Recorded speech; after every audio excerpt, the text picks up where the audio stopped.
नमस्कार, मैं हूं संतोष। सिटी न्यूज वैन रीवा की सांध्यकालीन समाचार सेवा में आपका स्वागत है। प्रस्तुत हैं आज के मुख्य समाचार। चोरी का शातिराना अंदाज सीसीटीवी में हुआ कैद। देखें रीवा की घटना। सामान खरीदने गई किशोरी को दुकान संचालक ने बनाया हवस का शिकार। 3 साल पहले अगवा हुई युवती को राजस्थान में किया गया बरामद। 2.25 लाख रुपए में हुआ था सौदा। खबरें अब विस्तार से। सड़क सुरक्षा के लिए जागरूकता अभियान की रैली निकालकर किया गया समापन। 20 जनवरी को शुरू हुआ था सड़क सुरक्षा सप्ताह। शहर की यातायात व्यवस्था के प्रति लोगों को जागरूक करने के साथ साथ सड़क सुरक्षा के नियमों के संबंध में 20 जनवरी से चलाए जा रहे सड़क सुरक्षा अभियान का आज रैली निकालकर समापन किया गया।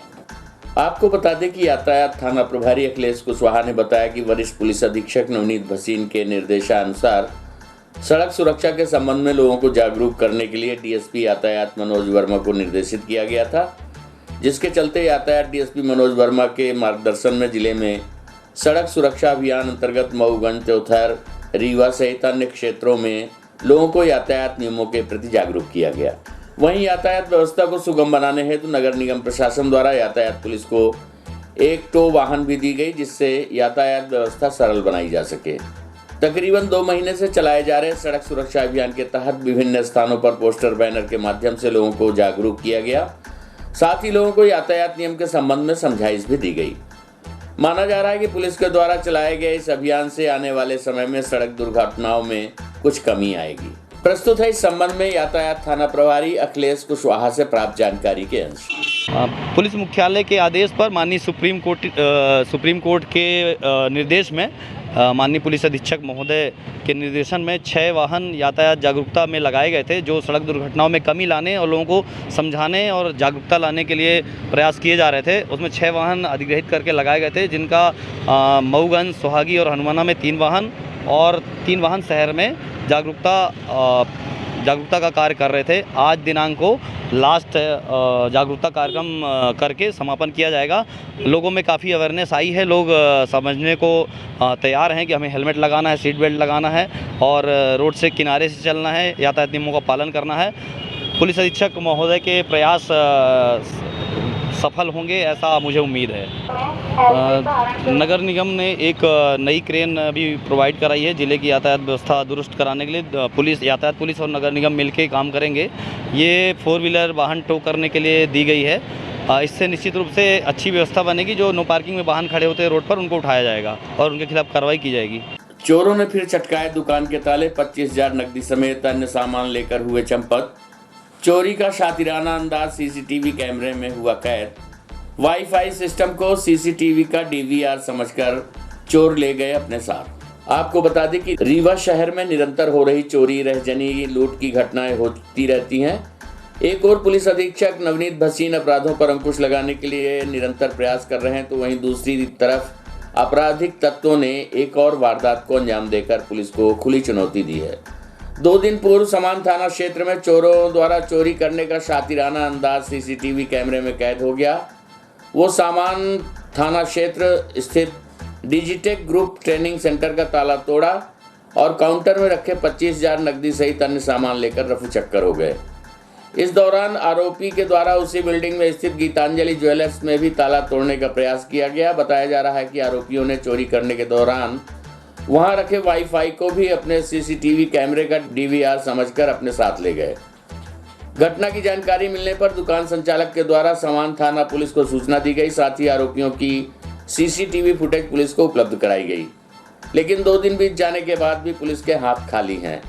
रीवा शहर के समान थाना क्षेत्र को चोरों ने इन दिनों अपना ठिकाना बना रखा है। बीते दिनों कोई बड़ी चोरियों का भी खुलासा भी नहीं हुआ था कि समान थाना क्षेत्र अंतर्गत नकाबपोश चोरों ने चोरी की घटना को अंजाम देकर फरार हो गए, जिसके बाद पुलिस ने फिर से कागजी घोड़े दौड़ाने शुरू कर दिए हैं। आपको बता दें कि समान थाना क्षेत्र अंतर्गत बुधवार एवं गुरुवार की दरमियानी रात को करीब 1:30 बजे Digitek group training and service दुकान पर ताला तोड़कर वाईफाई कैमरे को डीवीआर समझकर चोर ले गए। काउंटर में रखे 25,000 रुपए नकदी पार कर गए। चोरों द्वारा इसके बाद उसी बिल्डिंग में गीतांजलि ज्वेलर्स में चोरी की घटना के प्रयास में चैनल गेट तोड़कर दुकान का ताला तोड़ने का प्रयास किया गया, लेकिन किन्हीं कारणों से दुकान का ताला नहीं तोड़ पाए। हम आपको बता दें कि सारी घटना सीसीटीवी कैमरे में कैद हो गई। समान थाना पुलिस द्वारा मामले में एफआईआर दर्ज कर विवेचना की जा रही है। आइए सुनते हैं पीड़ित से प्राप्त जानकारी के अंश। चोरी की घटना हुई है, क्या घटना थी, कैसे, कब जानकारी आपको? यह जानकारी अभी कल जब मैंने सुबह ऑफिस खोलने के लिए आया तो देखा यहाँ पे कि लॉक खुला हुआ था। फिर सीसीटीवी कैमरा देखने के बाद पता चला कि रात को 12 बजे समथिंग 12:53 पे अंदर एंट्री किए हैं लोग और 1:40 पर सब कुछ चोरी करके वापस ले गए। कितने तादाद में थे, क्या क्या ले गए? सामान तो लगभग मान के चलिए आपकी वाईफाई चार्जर, कुछ डॉक्यूमेंट और कैश काउंटर से कुछ जो भी हमको मिला है सब कुछ लेके गए हैं और 2 की संख्या में थे से वो। एफआईआर हो गई? एफआईआर हो गई। कहाँ से घुसे थे, क्या तोड़े दरवाजे? सबसे पहले तो मेन गेट से आने के बाद में दरवाज़ा तोड़ने के बाद फिर ये तोड़े हुए हैं, मेन गेट, ये ऑफिस वाला गेट तोड़े हैं। इसके बाद फिर उसके बाद जब यहाँ पे उनको ज़्यादा हाथ नहीं लगा, फिर ज्वेलरी है बाजू में, ज्वेलरी तोड़ने की कोशिश की, लेकिन उसमें 2 दरवाजे होने के कारण एक तो तोड़ दिए, दूसरा बार तोड़ नहीं पाएगा। आपकी किसी क्या नाम से संचालित दुकान? ये हमारा है सर डिस्ट्रिक्ट कंप्यूटर टेक्नोलॉजी नाम से। क्या क्या लेंगे यहाँ पे, कुछ और कैश कितना रहा? कैश समथिंग लगभग मान चलिए कि 22 से 25 हज़ार रुपये समथिंग था। क्या नाम है? अर्पण सिंह। सामान खरीदने गई किशोरी को दुकान संचालक ने बनाया हवस का शिकार। बिछिया के कनौजा गांव में हुई घटना, जहां किराना दुकान में सामान खरीदने गई नाबालिग किशोरी को दुकान संचालक ने हवस का शिकार बना डाला। आपको बता दें कि किराना दुकान में सामान खरीदने गई नाबालिग किशोरी को दुकान संचालक ने अपनी हवस का शिकार बना डाला। सूचना मिलने पर पुलिस मौके पर पहुंची और किशोरी को आरोपी के चंगुल से मुक्त कराते हुए पुलिस ने आरोपी को गिरफ्तार कर लिया है। बिछिया थाना क्षेत्र में दिन दहाड़े हुई इस घटना के बाद गांव में तनाव निर्मित है। इस पूरी घटना के संबंध में जानकारी देते हुए पीड़ित किशोरी की मां ने बताया कि उसकी बेटी अपने घर से कुछ सामान खरीदने के लिए किराना दुकान गई थी। किशोरी को अकेला देख आरोपी धर्मेंद्र साकेत ने उसे दुकान के अंदर बंद कर दुष्कर्म की घटना को अंजाम देने लगा। काफी देर तक इंतजार करने के बाद जब किशोरी वापस घर नहीं पहुंची तो उसकी बड़ी बहन दुकान पहुंच गई। दरवाजा खटखटाने पर काफी देर तक आरोपी ने दरवाजा नहीं खोला तो इस बात की सूचना पीड़िता की बहन ने पुलिस को दे दी। मौके पर पहुंचकर पुलिस ने पीड़िता को आरोपी के चंगुल से मुक्त कराया। साथ ही आरोपी धर्मेंद्र साकेत को पुलिस ने हिरासत में ले लिया है। प्रस्तुत है पीड़िता के परिजनों सहित एडिशनल एसपी शिव कुमार वर्मा से प्राप्त जानकारी के अनुसार। ये आज दोपहर में सूचना आई थी थाने पर कि एक बच्ची आई जिसकी उम्र 15 वर्ष की है और इसने बताया कि मैं सामान लेने के लिए दुकान पर गई थी। दुकान में ही उसी के समाज के व्यक्ति के द्वारा अंदर ले जाया गया दुकान के अंदर और उसके साथ गलत काम किया गया। जब बच्ची घर नहीं लौटी जल्दी तो उसकी जो बहन थी वो गई दुकान पर। उसने जब खटखटाया दुकान को तो उसमें से दोनों लोग बाहर निकले। उसके बाद बच्ची ने थाने पे आकर रिपोर्ट की। उसकी रिपोर्ट पर पुलिस ने तत्परता दिखाई और जैसा कि वरिष्ठ अधिकारियों के निर्देश है, हमारे एसपी साहब ने कह रखा है कि जिस तरह से महिला संबंधी कोई अपराध घटित होता है तो तत्काल आरोपी को गिरफ्तार किया जाए। उसमें तुरंत ही आरोपी को पुलिस ने तत्परता से मुझे लग रहा है 1 घंटे के अंदर ही गिरफ्तार भी कर लिया है। वैधानिक कार्रवाई की जा रही है। गांव के ही युवक ने किया था युवती को अगवा, रीवा से अपहरण कर ले गया था भोपाल, फिर 10 दिन बाद राजस्थान में बेचा। रीवा की हनुमाना थाना पुलिस ने 3 वर्ष पूर्व अगवा कर राजस्थान में बिक्री की गई युवती को किया है बरामद। आपको बता दें कि हनुमाना थाना पुलिस ने 3 वर्ष पूर्व अगवा कर राजस्थान में बिक्री की गई युवती को दस्तयाब किया है। पुलिस ने युवती को खरीदने वाले 2 आरोपियों को भी राजस्थान से ही गिरफ्तार कर लिया है, जिन्होंने उसे बंधक बनाकर रखा था, जबकि युवती को बेचने वाला आरोपी फरार बताया गया है। पुलिस द्वारा दस्तयाब की गई युवती के मुताबिक उसे 3 वर्ष पूर्व गांव के ही एक युवक ने अगवा किया था। गांव का युवक युवती को राजस्थान के चुरू ले गया, जहां उसने उसे 1,80,000 में बेच दिया। दरअसल मानव तस्करी का ये खुलासा रीवा के हनुमाना थाना प्रभारी उप निरीक्षक शैल यादव ने किया है। थाना प्रभारी ने जानकारी देते हुए बताया कि भोंवरी गाँव में रहने वाली आदिवासी परिवार ने शिकायत दर्ज कराई थी कि उनकी 22 वर्षीय लड़की अचानक से लापता हो गई। परिजनों की शिकायत के बाद सामने आया कि लापता लड़की ने परिजनों को लगातार फोन कर ये जानकारी दी कि उसे गांव के ही रामबहोर विश्वकर्मा नाम के युवक ने राजस्थान में लाकर बेच दिया है।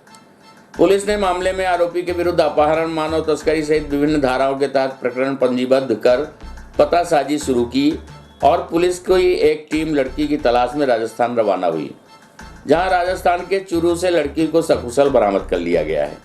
आपको बता दें कि पुलिस के मुताबिक दस्तयाब हुई लड़की का सौदा 1,80,000 रुपए में हुआ था। पूछताछ में बताया गया है कि गांव के ही आरोपी युवक ने उसे अगवा कर भोपाल ले गया, जहां 10 दिनों तक साथ रखने के बाद उसे राजस्थान ले गया।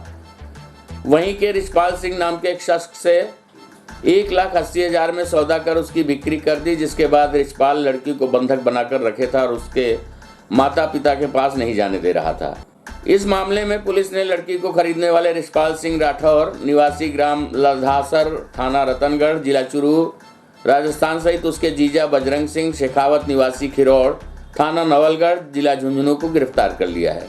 प्रस्तुत है एडिशनल एसपी शिव कुमार वर्मा से प्राप्त जानकारी के अंश। ये पुलिस थाना हनुमाना को अभी 17 मार्च को एक रिपोर्ट आई। रिपोर्ट में फरियादी विश्वनाथ कॉल के द्वारा रिपोर्ट की गई, जिनने बताया कि मेरी पुत्री लगभग 2021 से अचानक गायब हो गई थी और इसके बारे में पता नहीं चला रहा था। 3 दिन पहले ही मेरी बच्ची का फ़ोन आया। उसका कहना है गांव के ही राम बहोर विश्वकर्मा ने उसको वहाँ बेच दिया है राजस्थान चुरू में। पुलिस जैसे ही पुलिस के संज्ञान में आया, मामला वरिष्ठ अधिकारियों के संज्ञान में आया तो हमारे एसपी साहब के द्वारा तुरंत टीम बनाई गई, प्रकरण पंजीबद्ध हुआ और टीम में थाना प्रभारी ने खुद टीम का नेतृत्व किया और वहाँ राजस्थान चुरू जाके उस बच्ची को 24 तारीख को दस्तयाब कर लिया और बच्ची के बयान के आधार पर और आगे की कार्रवाई की जा रही है। इसमें 2 आरोपियों को भी गिरफ्तार किया गया और जब पूछताछ तो पूछताछ में निकल के आया कि जो गांव का राम बहोर विश्वकर्मा था वो बच्ची को 2021 में लगभग दिसंबर की बात बता रही वो बहला फुसला कर पहले भोपाल ले गया था, पर भोपाल से राजस्थान के ही एक व्यक्ति को उसने 1,80,000 रुपये में बेचना बच्ची ने बताया। बच्ची को ये बात इतने समय बाद तब पता लगी जब बच्ची घर आना चाह रही थी और उसके बाद जब घर वालों ने बोला नहीं तुम घर नहीं जा पाओगे और उसके पति के द्वारा ये बताया गया कि तुम्हारे इस व्यक्ति के द्वारा मुझे 1,80,000 में ये विक्रय कर दिया गया है, तुम्हारा तुमको बेच दिया गया है। तो बच्ची ने फिर फ़ोन किया, घर वालों को बताया तो घर वालों ने थाने पे आके सूचना दी। थाने पर प्रकरण पंजीबद्ध करके विवेचना में लिया गया और आगे की कार्रवाई की गई।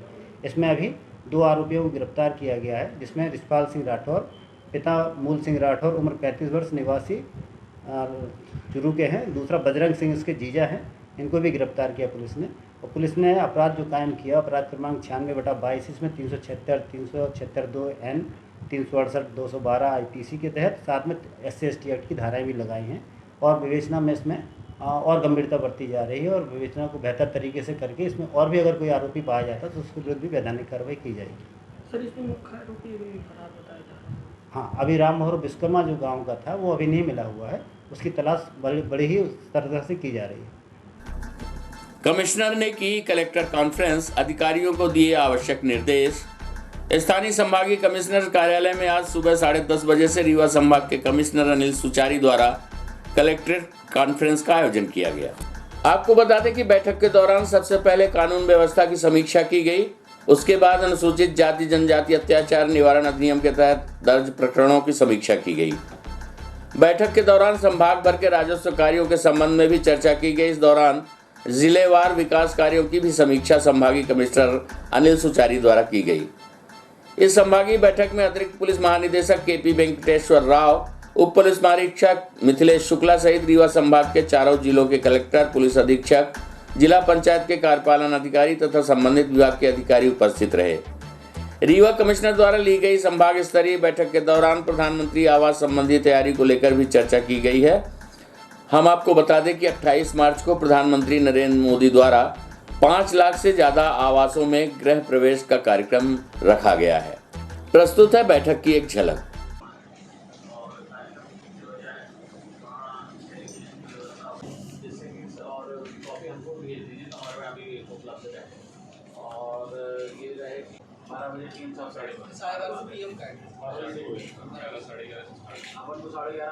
उत्सव के रूप में मनाया जाएगा झूलेलाल जयंती कार्यक्रम। सिंधु युवा शक्ति द्वारा किया जाएगा आयोजन।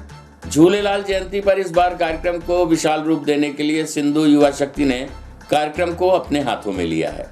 आपको बता दें कि कार्यक्रम के संस्थापक नरेश काली एवं संयोजक अमित थारवानी ने जानकारी देते हुए प्रेस वार्ता के दौरान बताया कि रीवा के हृदय स्थल घोड़ा चौराहा से 2 अप्रैल को शाम 5 बजे से झूलेलाल जयंती के अवसर पर भजन संध्या का कार्यक्रम तय किया गया है। शाम 5 बजे झूलेलाल की आरती के बाद आतिशबाजी होगी और केक काटकर झूलेलाल जयंती की शुरुआत की जाएगी। इस बार झूलेलाल जयंती के अवसर पर भजन संध्या का कार्यक्रम रखा गया है, जिसमें अजय बजाज म्यूजिकल पार्टी भुसावल द्वारा रंगारंग कार्यक्रम प्रस्तुत किया जाएगा। वहीं सिंधु युवा शक्ति के अध्यक्ष विजय लाहौरी ने सिंधी समाज से अपील की है कि 2 अप्रैल को सभी अपने अपने प्रतिष्ठान बंद रखें, कार्यक्रम में पहुंचकर कार्यक्रम का आनंद लें एवं हर्षोल्लास के साथ झूलेलाल जयंती मनाएं। आपको बता दें कि झूलेलाल जयंती पर्व को विशाल रूप देने के लिए सिंधु युवा शक्ति द्वारा होटल स्टार में बैठक आयोजित कर बैठक में सिंधु युवा शक्ति के संस्थापक नरेश काली, संयोजक अमित ठारवानी ने अध्यक्ष पद के लिए विजय लाहौरी को नियुक्त किया है। अध्यक्ष विजय लाहौरी ने बताया कि हर वर्ष की भांति रीवा के हृदय स्थल घोड़ा चौराहा में 2 अप्रैल को शाम 5 बजे से झूलेलाल जी के भजन संध्या का कार्यक्रम तय किया गया है। प्रस्तुत है प्राप्त जानकारी के अंश।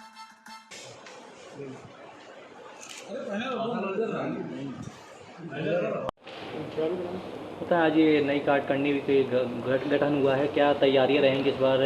इसमें जैसे कि हर साल की तरह इस साल भी भगवान श्री झूलेलाल जयंती बड़े हर्षोल्लास के साथ मनाई जा रही है, जिसमें मुझे अध्यक्ष पद के लिए चुना गया है। मैं सभी सिंधी भाइयों से अपील करूंगा कि 2 अप्रैल घोड़ा चौराहे स्थित भगवान श्री झूलेलाल जयंती बड़े हर्षोल्लास के साथ मनाई जाए। वह अपना अपना प्रतिष्ठान बंद करने की कृपा करें सिंधी भाइयों से। इस बार क्या कुछ नया रहेगा? इस बार नया काफ़ी कुछ रहेगा, जैसे कि 2 साल से कोविड के चलते कई कार्यक्रम नहीं हो पाए थे, तो इस बार कई सारी चीज़ें अच्छे से मनाया जाएगा, अच्छे से कार्यक्रम। जैसे कि बताएं कुछ। जैसे कि इसमें आगे मैं आपको जानकारी देना चाहूँगा। जैसे 2 वर्ष हो गए हम लोग कोरोना महामारी से झेल रहे हैं, पर झूलेलाल जी की कृपा से कोरोना महामारी समाप्त हो चुकी है और इस वर्ष हम लोग को अच्छे से झूलेलाल जयंती मनानी है, जिसमें आपके गायक कलाकार आ रहे हैं उल्लासनगर से और एक हमने अन्य स्थान से अघोरी जो शिव तांडव नृत्य करेगा वो भी घोड़ा चौराहे पे उसका कार्यक्रम करेंगे और भंडारा प्रसाद रखा गया है, क्योंकि वहाँ पे भीड़ बहुत होती है। तो मैं नगर निगम पुलिस प्रशासन से सहयोग की अपील करना चाहता हूँ और PWC की रोड जहाँ से हम लोगों का जुलूस निकलेगा वो रोड दुरुस्त कर ली जाए, लाइटिंग सुधारी जाए और प्रशासन से अपील हो वहाँ व्यवस्था बनाई जाए। और क्या कार्यक्रम रहेंगे? सुबह बाइक रैली भी निकलती है। सुबह वो एक दिन पहले बाइक रैली निकलेगी तोपखाना से और सिंधु भवन में भी कार्यक्रम होता है अपना भंडारा, आम भंडारा होता है, वहाँ भी अच्छे कार्यक्रम के दिन में अपन घोड़ा चौराहे पे मनाते हैं। शोभा यात्रा का क्या रूट रहेगा? शाम को शोभा यात्रा जो सिंधी गुरुद्वारा से निकल के आपके बम्बा घाट तक जाती है, शाम को 4 बजे करीब वो निकलती है। क्या रूट क्या रहेगा इसका? कैसे? वेंकट रोड होके सीधे घोड़ा चौराहा, प्रकाश चौराहा, वेंकट रोड, बम्बा घाट होके जाएगी। आज की खबरों में बस इतना ही। कल हम फिर मिलेंगे कुछ नई खबरों के साथ। तब तक के लिए हमें इजाजत दीजिए। नमस्कार।